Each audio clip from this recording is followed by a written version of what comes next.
Friends, welcome back to Chitra's life style in Ireland. எல்லாரும் எப்படி இருக்கீங்க? இன்னைக்கு நீங்கள் பார்க்க போகிற vlog வந்து ஒரு சிம்பிள் ஈவினிங் டின்னர் வந்து வீட்டில் ரெசிபி பன்னீர் பட்டர் மசாலா. எங்கள் வீட்டில் இருக்க பொருளை வச்சு கொஞ்சம் சிம்பிள் அண்ட் ஹெல்த்தியராக பட்டர் கண்டிப்பாக ஆட் பண்ணுவேன்.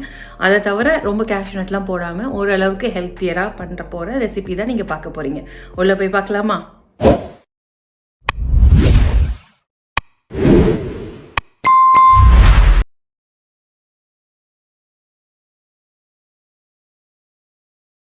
பன்னீர் பட்டர் மசாலாக்கு தேவையான இன்க்ரீடியன்ஸ் வந்து கொஞ்சம் அன்சால்டட் பட்டருங்க, கொஞ்சம் குக்கிங் ஆயிலும் சேர்த்துக்கோங்க, இது மிக்ஸ்டாக வரும்.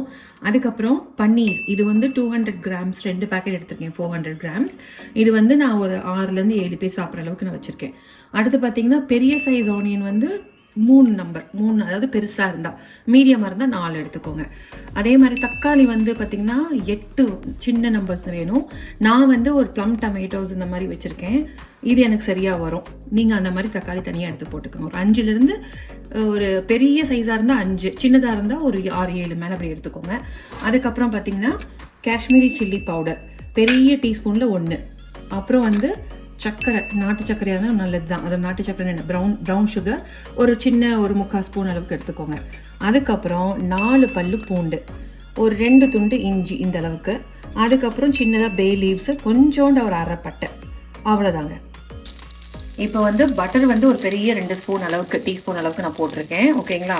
நான் கட் பண்ணி போட்டிருக்கனால எனக்கு கணக்கு தெரியும். அப்புறம் கொஞ்சம் little bit oil, cooking oil தான். இது வந்து நான் 400 கிராம் பன்னீர் போட்டிருக்கேன் இல்லையா, உங்களுக்கு பிடிச்சமான சைஸ் வழியாக பண்ணிக்கோங்க. அதுக்கு வந்து பார்த்தீங்கன்னா மெயினாக கறிக்கிடக்கூடாது, ஓரளவுக்கு இந்த ப்ரௌன் கலரில் வரப்போது எடுத்துடலாம். உடஞ்சிரும், கொஞ்சம் பக்குவமாக பார்த்து திருப்பி எடுத்துக்கோங்க, அவ்வளோதான், முடிஞ்சு. சில பேர் வந்து இது பட்டர் லிட்டில் பிட் சாட்டே பண்ணாமல் போடுவாங்க. இப்போ நீங்கள் உங்கள் வீட்டில் பசங்க இருக்காங்க, கொஞ்சம் ஃப்ளேவராக தேவைப்படுதுன்னா இந்த மாதிரி பண்ணி போட்டிங்கன்னா கொஞ்சம் நல்லாயிருக்கும். ஸோ நான் இந்த மாதிரி தான் பண்ணி போடுவேன். இது உங்களோட ஆப்ஷன். வேணான்னா அப்படியே கூட பன்னீராக கூட அந்த கிரேவி ஸ்டேஜ் வரப்போது கூட போட்டுக்கலாம். ஓரளவுக்கு இந்த மாதிரி பாருங்க, லைட்டாக ஒரு கோல்டன் மாதிரி வரப்போது நிப்பாட்டிடலாம், இல்லை ரொம்ப கருகிடும். அப்படியே ட்ரான்ஸ்ஃபர் பண்ணி வச்சிருவோம்.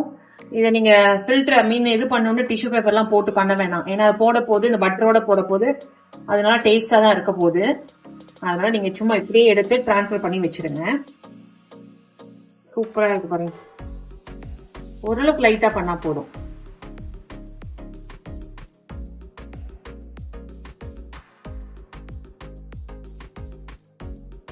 இப்போ நம்ம இந்த பேன் வச்சிருக்கோம் பார்த்தீங்கன்னா, இதை வேஸ்ட் பண்ணாமல் இதுலேயே நம்ம வந்து மற்ற மசாலா பேஸ்ட் அரைக்க போகிறோம். அதுக்கு இதை யூஸ் பண்ணிக்கலாம். நான் சொன்ன மாதிரி இந்த வெங்காயம் சொன்னேன் பார்த்தீங்களா, அதை போட்டுருவோம். அது போட போது சைடில் எந்த சைடு போட்டுருவோம், மறந்துட்டாங்க, சைடில் எப்படி போட்டுருங்க. பட்டை கொஞ்சம் அந்த பே லீவ்ஸ் 2 போட்டுருங்க. இது ஒரு பக்கம் அப்படியே லைட்டாக சைடில் வளர்ந்துட்டு தப்பு பண்ணாலும் அப்படியே சமைக்கிறது தான் சமையல்.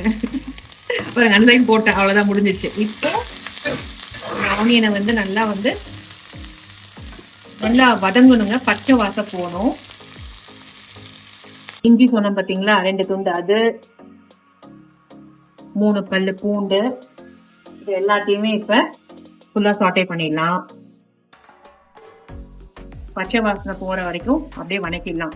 அந்த கீயும் அந்த முருவதை ஒன்றும் இல்லை, அரைக்க போது ஒன்றும் தெரியாது. இது என்ன கொஞ்சம் கிரம்பிள்டா இருக்குன்னு நினைக்காதீங்க. நம்ம எல்லாமே ஒரு நைஸ் பேஸ்டா தான் பண்ண போறோம். ஸோ அதே சட்டியில பண்றது தப்பு கிடையாது, அதை அப்படியே யூஸ் பண்ணிக்கிறோம், அவ்வளவுதான். இதுக்குன்னு தனியா எண்ணெயோ பட்டரோ போட வேணாம். அந்த மிச்சம் மீதி உள்ளதுலயே வந்து அதுலயே வச்சு நம்ம வணக்கி முடிச்சிருவோம்.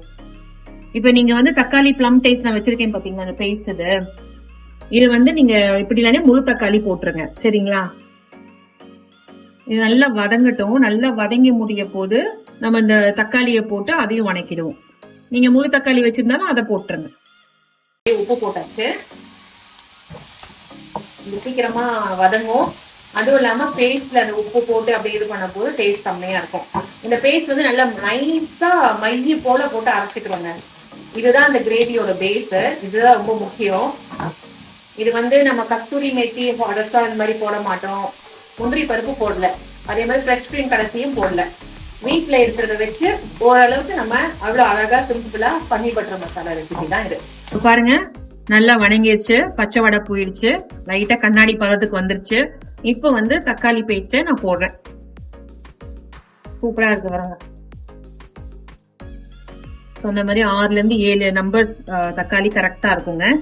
பாருங்க, இதுவே முழுசா 1 2 3 4 5 அதோட பேஸ்ட் எல்லாம் சேர்த்தா 6 7 கிட்ட வந்துடும். இதுதான் பெஸ்ட். இப்ப இதை வந்து நல்லா ஒரு 2ல இருந்து 3 நிமிஷத்துக்கு நல்லா வதக்கிடுங்க. வதக்கி முடிச்சுட்டு அப்படியே நம்ம டிரான்ஸ்ஃபர் பண்ணி ஆற விட்டு அரைக்க போறோம்.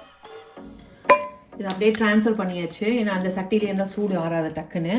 இந்த மாதிரி ஒரு தட்டில் நல்லா பரப்பி கொஞ்சம் நல்லா ஒரு 5 to 10 minutes கூல் டவுன் ஆகட்டும். அப்புறம் நைஸாக பேஸ்ட் அரைச்சிக்கலாம். இப்போ ஓரளவுக்கு கூல் டவுன் ஆயிடுச்சு. நான் அப்படியே இப்போ மிக்ஸி ஜாருக்கு ட்ரான்ஸ்ஃபர் பண்ணிடுவோம். இன்னும் லைட்டாக சூடாக தான் இருக்குது. கொஞ்சம் இதுக்குள்ளே போட்டு வைக்கிறேன்.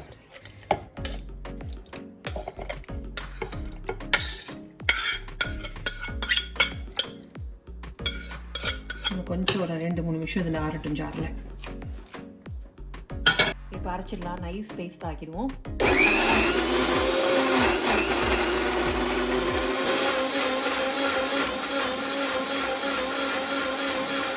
இந்த மாதிரி நல்லா நைஸாக அரைச்சிட்டோம். இதிலே பாருங்கள், நம்மளுக்கு பன்னீர் பட்டர் மசாலாவோட கலர் ஓரளவுக்கு நம்ம அச்சீவ் பண்ணிட்டோம். இப்போ நம்ம காஷ்மீரி சில்லி பவுடர் போட போது அது இன்னமும் நல்லா சூப்பராக பண்ணிடலாம். இதில் எதுவும் ஆர்டிஃபிஷியல் கலர்லாம் நம்ம சேர்க்க வேணாங்க. கலர் பொடிலாம் சேர்க்காம வீட்டில் இருக்கிற அளவுக்கு என்னோட மெத்தட் பன்னீர் பட்டர் மசாலா தான் உங்களுக்கு காட்டுறேன். இப்போ பாருங்கள், பண்ணிகிட்டு இருக்க போது என்ன பண்ணிட்டேன், கொஞ்சம் 1 ஸ்பூன் நெய் இல்லாட்டி பட்டர் நீங்கள் போட்டுக்கலாம். நான் வந்து அன்சால்டட் பட்டர் போட்டிருக்கேன். கொஞ்சம் லைட்டாக தான் போட்டிருக்கேன். இது நல்லா கொஞ்சம் சூடு ஹீட் கொஞ்சம் ஜாஸ்தி வச்சுருவோம். இதுக்கு நடுவில் வந்து அரைச்ச பேஸ்ட் இருக்குது பார்த்தீங்களா, இது அப்படியே நம்ம வந்து இதை போட போகிறோம். இதில் என்ன மெயினான, அது போட்டதுக்கப்புறம் சலசல்னு அப்படியே தெளித்து வரும். அதை கரெக்டாக மூடி விட்டுட்டு நம்ம இது பண்ணணும். ஒரு 7-8 நிமிஷத்தில் வந்து பன்னீர் பட்டர் மசாலா ரெடி ஆகிடும். இந்த ஜாரில் கொஞ்சோண்டு தண்ணி விட்டுட்டேன். அதை அப்படியே அலசி வேஸ்ட் பண்ணாமல் அதை அப்படியே அலசி ஊற்றிக்கலாம். பாருங்க, இந்த அளவுக்கு இருக்கா. இது அப்படியே திக்காக வரும். நமக்கு வேணும்னா இன்னும் கொஞ்சம் நீங்கள் அலசி அதை வேஸ்ட் பண்ணாமல் இதெல்லாம் அலசி நம்ம தண்ணி ஊற்றிக்குவோம். இப்போ பாருங்கள், நம்ம ஊற்றினோடனே அந்த சைடில் வந்து அப்படியே அந்த பட்டர்லாம் அப்படியே ஃப்ளோட் ஆகிற மாதிரி தெரியுது. ஆனால் இது வெந்த பதம் கிடையாது. இப்போ வந்து நான் சொன்னேன் பார்த்தீங்களா, அந்த 1 ஸ்பூனு 3/4 ஸ்பூனு சக்கரை போட்டிருக்கோம்ல, அதை வந்து இதில் போடணும். இதுதான் சீக்ரெட் இன்க்ரீடியன்ட் இதுக்கு. அப்புறம் வந்து நம்ம செஞ்சு வச்ச அந்த காஷ்மீரி இருக்குல்ல, அது வந்து 1லேருந்து 1.5 போட்டுக்கலாங்க. சிம்மில் வச்சுக்கோங்க. தெளிக்க ஆரம்பிக்குது. ஷூட் பண்ணுறாங்கன்னா தெளிக்குது. அதுக்குள்ளே மூடி வச்சுருவேன். இப்போ நான் ஒரு இன்க்ரீடியன்ட் வந்து மிஸ் பண்ணிட்டேன். என்னென்னா கரம் மசாலா 1/2 ஸ்பூன் போடலாம். ஓகேங்களா. இப்போ வந்து நான் சும்மா கணக்குலேயே நான் போட்டுறேன். அவ்வளோதான். இப்போ இதை வந்து நல்லா கலந்து விட்டுப்போம். இது வந்து இன்னொரு லெவல் அச்சீவ் பண்ணுறது வந்து இந்த காஷ்மீரி சில்லி போட்ட உடனே நமக்கு கலர் வந்து இன்னும் அப்பிடைசிங்காக சூப்பராக அப்படியே கொண்டு வந்துடலாம். ரெஸ்டாரண்ட் ஸ்டைல் கலர் மாதிரி அப்படியே. பிள்ளைங்க அவ்வளோதான், நம்மளை அப்படியே பாராட்டி தள்ளிடுவாங்க சாப்பிட போது. சிம்பிள். இதில் வந்து நீங்கள் கேஷ்யூ நட் நம்ம வதக்க போது பார்த்தீங்களா, அதில் வந்து ஒரு 4லேருந்து 5 கேஷ்யூ நட் நம்பர் போட்டுட்டிங்கன்னா இன்னும் கொஞ்சம் ரிச்சாக க்ரீமியாக இருக்கும். நான் இதை வந்து கொஞ்சம் ஓரளவுக்கு நான் ஹெல்த்தியாக நான் மாற்றிட்டேன். நான் கொஞ்சம் டயட் லிட்டில் பிட் ஃபாலோ பண்ண. பெருசாக டயட்டுலாம் சொல்ல முடியாது. ஓரளவுக்கு கான்ஷியஸாக சாப்பிட ஆரம்பிச்சிருக்கேன். ஓகே, நம்ம எதுக்கு இந்த சக்கரை போட்டோன்னா, இந்த தக்காளியில் புளிப்பு இருக்கும், அதை எடுக்கிறதுக்கு தான் லிட்டில் பிட் அந்த ஸ்வீட்னஸ். இப்போ நான் டேஸ்ட் பண்ணி பார்த்தேன், கொஞ்சம் உப்பு கம்மியாக இருக்குது. நான் உப்பும் போட்டுட்டேன். இந்த ஸ்டேஜில் நல்லா கிளறிட்டு டேஸ்ட் நல்லா பார்த்துக்கோங்க. உப்போ எது இல்லை புளிப்பு ஜாஸ்தியாக தெரிஞ்சிச்சுன்னா லைட்டாக சுகர் ஆட் பண்ணிடுங்க. ஏன்னா புளிப்பு தெரியக்கூடாது இந்த டிஷ்ஷில். பட் நல்லா கலந்துட்டேன். இப்போ வந்து டேஸ்ட் பார்க்கலாம்.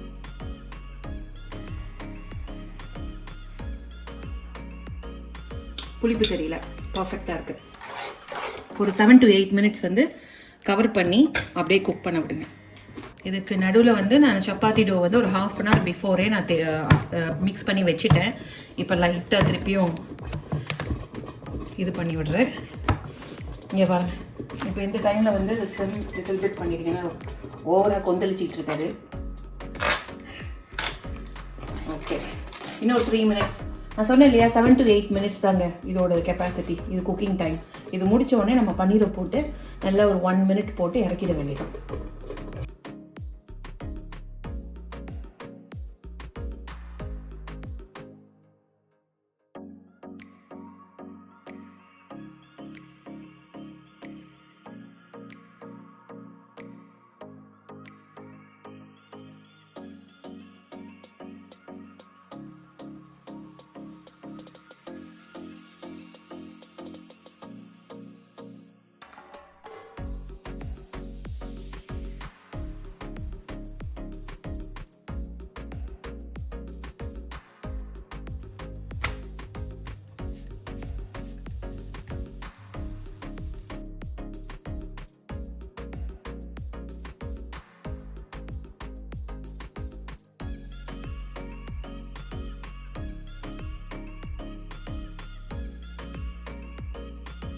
ஓகே, சப்பாத்தி ரெடி வச்சாச்சு. இப்போ நம்ம அப்படியே டேஸ்டிங் பார்த்துடலாம்.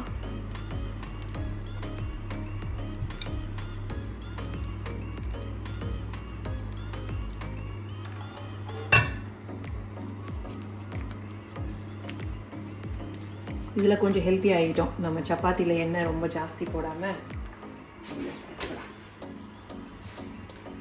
இங்கே பாருங்க எப்படி இருக்குது திக்கா. டேஸ்ட் பண்ணுறேன்.